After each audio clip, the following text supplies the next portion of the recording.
7 de la mañana, 11 minutos, se aproxima una definición política fundamental en la Asamblea Nacional. El cambio de autoridades de la Asamblea Nacional. Está con nosotros Elio Peña, él es asambleísta por Zamora Chinchipe en representación de Pachacutic.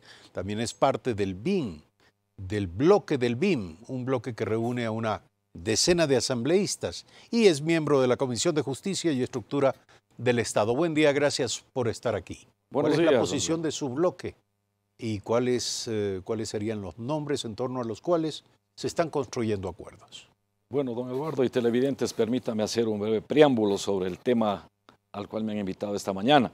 Decirle que la actual asamblea sucede a una asamblea que tuvo una mayoría y sabemos a qué régimen obedecía, pero también entender que inició con una mayoría y que debido a intereses muy particulares se fraccionó.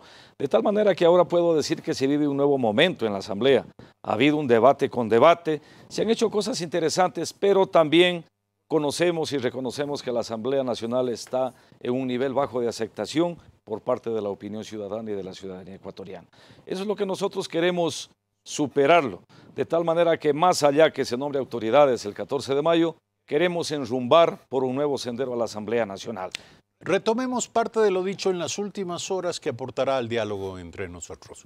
Representantes de diversas bancadas legislativas han coincidido en que es hora de un cambio en la conducción de la Asamblea, tras el final próximo de la gestión de Elizabeth Cabezas. Ayer, en este mismo espacio, en Primera Impresión, el asambleísta Eliseo Azuero, jefe de la bancada del BADI, de este llamado Bloque de Acción Democrática Independiente, aseveró que hubo un desgaste en la gestión por la confrontación entre el actual y el anterior gobierno.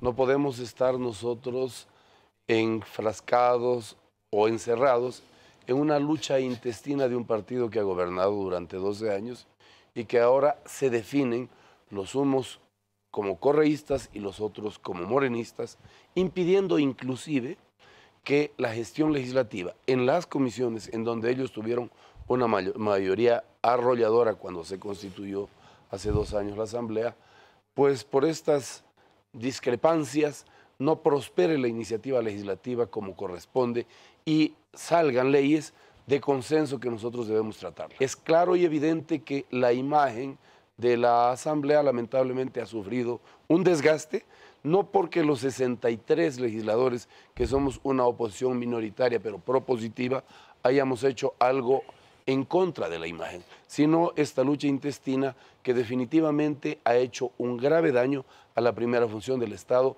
y hay que cambiarlo. 7 de la mañana, 14 minutos. ¿Cuál es su opinión sobre lo dicho aquí por Eliseo Azuero?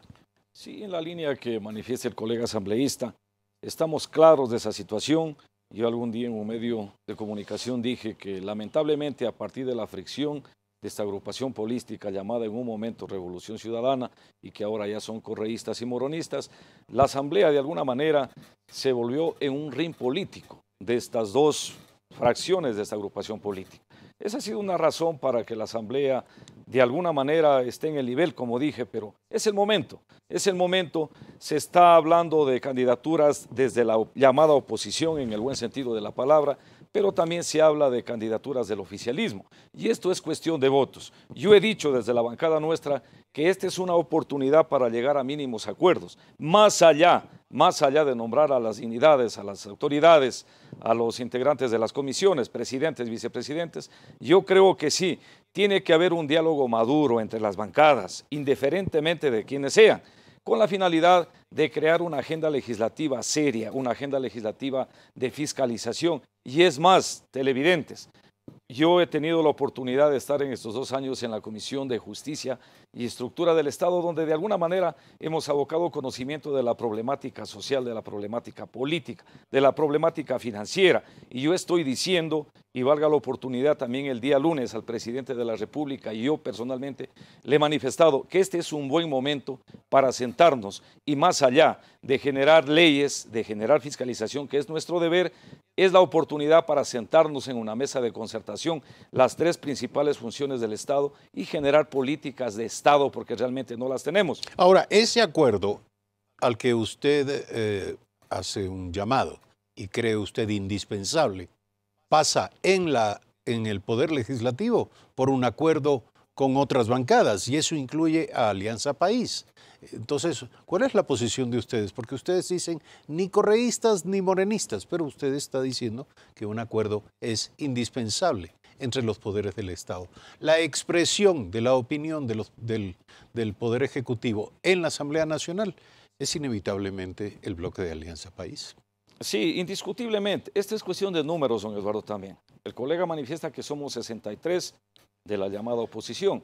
Para elegir un presidente necesariamente necesitamos algunos votos de los llamados correístas o de los llamados morenistas. Entonces ahí tiene que haber la negociación en el buen sentido de la palabra y pensando en el país para sumar los 70 votos. De tal manera que yo, si vuelvo y repito, tiene que haber un diálogo mínimo, un acuerdo mínimo para lograr este consenso.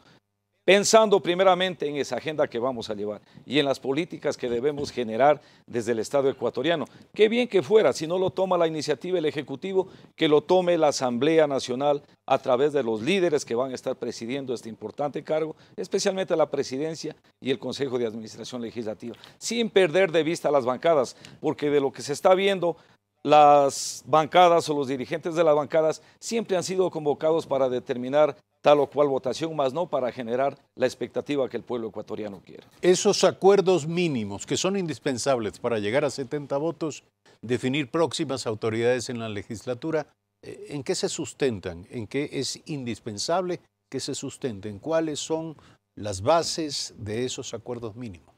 Las bases del acuerdo mínimo debe ser recoger. ¿En qué tienen que ponerse de acuerdo?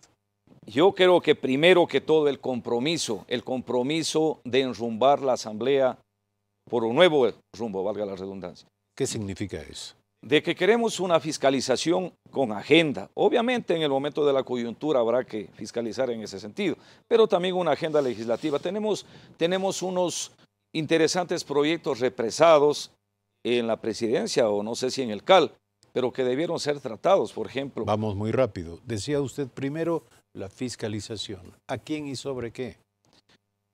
¿A quiénes? Un tema que en el discurso está en cada pleno, está en la opinión ciudadana, en los medios de comunicación, es la corrupción. Y aquí debe existir un compromiso serio de la Asamblea Nacional, de respetar en primer lugar la independencia de las funciones del Estado, ya no prestarnos para shows, ya no prestarnos para buscar pantalla y protagonismo por parte de algunos asambleístas. Debemos ser serios. Cada quien tiene que hacer lo que tiene que hacer. Hoy mismo sabemos, el presidente de la República ha dicho que hay más de 350 denuncias presentadas en Fiscalía. Nos compete a nosotros exigir a la nueva fiscal que haga lo que tiene que hacer, que se procesen las investigaciones, que los jueces por fin determinen formulación de cargos y demos una respuesta al pueblo ecuatoriano. Hoy, en la Asamblea... ¿Cabe realmente comenzar por la nueva fiscal que acaba de ser designada? Tiene que ser así porque realmente de los fiscales antecesores nada bueno hemos recibido porque sabemos cómo fueron elegidos. Pero la Asamblea puede fiscalizar la actuación de los anteriores fiscales. Efectivamente es así. Hay denuncias en la Fiscalía, pero la Fiscalía tiene que hacer lo que les corresponde, sin perder de vista de que la Asamblea tiene el control político, sin lugar a dudas, para llamar a juicio político a alguna persona y obviamente cada asambleísta puede realizar las denuncias que correspondan, pero nosotros, que le quede claro al pueblo ecuatoriano, porque hay un grupo político que está mediatizando que la Asamblea Nacional no quiere fiscalizar. En lo personal he dicho, hay que combatir la corrupción, venga de donde venga. Si es correísta, morenista, tenemos que fiscalizar, pero con cosas serias. Y aquí valga la oportunidad para decir, es el caso de Dina Paceper, que de alguna manera lo quisieron sacar protagonismo de este tema. Hay una comisión de fiscalización que ya investigó el tema y las conclusiones de este informe dice que esa información se remita a la Fiscalía y a la Unidad de Análisis Financiero. Hasta ahí llegamos nosotros. Le corresponde a la fiscal y a los jueces hacer lo que tienen que hacer para darle una respuesta seria y formal al pueblo ecuatoriano. ¿Qué puede ofrecer un bloque como el BIN, como su bloque, en términos de recursos políticos, propuestas que alienten un entendimiento y un acuerdo que consigan los 70 votos en torno a una candidatura? Sí, nosotros hemos dicho que estamos, como debe ser, predispuestos al diálogo. Un primer diálogo, llegar a acuerdos, no se descarta la posibilidad. Nosotros tenemos nombres también que proponer. ¿Cuáles Está son? el nombre del general Yandún, el nombre del colega asambleísta Jimmy Candel, y obviamente pensar en oportunidades de diálogo entre todas las bancadas. Sabemos que todas las bancadas tienen nombres, indiscutiblemente tiene que ser así, pero yo creo que todos están en la legitimidad y en el derecho de ser presidentes, integrantes del CAL, integrantes de comisiones. Esto significa llegar a una conversación que creo la próxima semana tiene que madurar y ya consensuarse, porque prácticamente estamos a 12 o 13 días de la elección de las nuevas autoridades. Elio Peña, asambleísta por Zamora Chinchipe, representante de Pachacutic, parte del BIM y miembro de la Comisión de Justicia y Estructura del Estado, esta mañana aquí hablando de lo que seguirá siendo tema en lo que queda de esta semana y, por cierto, en la próxima semana, dado que muy pronto, como usted ha dicho, apenas en 10 días, estaremos ya encarando la elección, el proceso de selección de las nuevas autoridades de la Asamblea Nacional. Nuevamente, gracias por aceptar esta invitación. Muchas Vamos a gracias hacer a un breve ustedes. corte. Cuando regresemos, estaremos hablando de Venezuela. Manuela Bolívar, diputada por la Mesa de la Unidad Democrática en la Asamblea Nacional de Venezuela, será nuestra invitada a través del contacto telefónico desde Caracas, Venezuela.